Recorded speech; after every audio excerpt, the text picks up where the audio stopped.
For the first time since the 2007-2008 basketball season, the California Vulcans find themselves in the playoffs. As a reward for the Vulcans getting back to the postseason, their first match will be on the road to take on the PSAC West champion, Indiana Crimson Hawks. Good evening, everyone. My name is Andy Walter. Alongside me, Mr. Michael Joshua Ford. And Mike, California, they're finally back in the playoffs. Absolutely. It's been a while, as you stated earlier. Since 2007-2008 season, when that team made it to the Elite Eight, we have not seen a Bill Brown coach team do that. And we've had so many young teams, had so many different teams. And this team, basically their first season playing together, they had been able to do it. So that showed a lot of things. The team has what it takes to be here, and also they are such a well-coached team and such a disciplined team.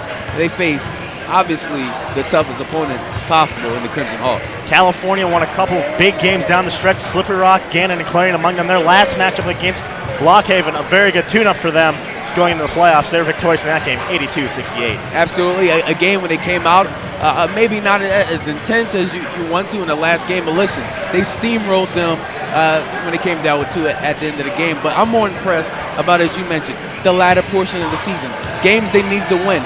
A big loss against Mercyhurst at home that pretty much put them in a position where they needed to win out to be in the driver's seat.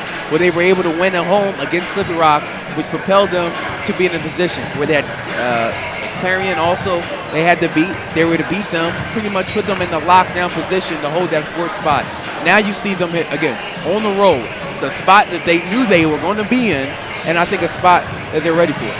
On the other side, for the Crimson Hawks, their last matchup was for the PSAC West title bout as Mercyhurst came in to Memorial Fieldhouse. The Crimson Hawks would have win that and win the PSAC West with a score of 55-46. This team came into that game on a 7-game win streak. And it's a Mercyhurst team that beat them early on in the season. Mercyhurst, they were number one position from pretty much the majority of the season with a couple of losses at home and on the road. Then IUP said, you know what, we're the better team. We're a team coming off a national championship run. What are we doing here? What are we doing in the position where we're behind Mercyhurst, a team that went from a 5th or 4th seed to the number 1 team? And they had done a great job of putting their stars in position to take over the basketball games, and they did that. So kudos to them. They're definitely the number 1. They're definitely the favorite right now. One of the favorites in the region behind, 2 of the better teams. Of course, West Liberty is the number 1 team in the nation. But they're saying, look, a lot of hoopla about that team. What about us? And they're going to look to make a statement at home today. Yeah, they made a statement at home last time they faced California, 80-52, February 9th here at Memorial Fieldhouse. Before that, a couple weeks before, at Hamer Hall, IUP also victorious.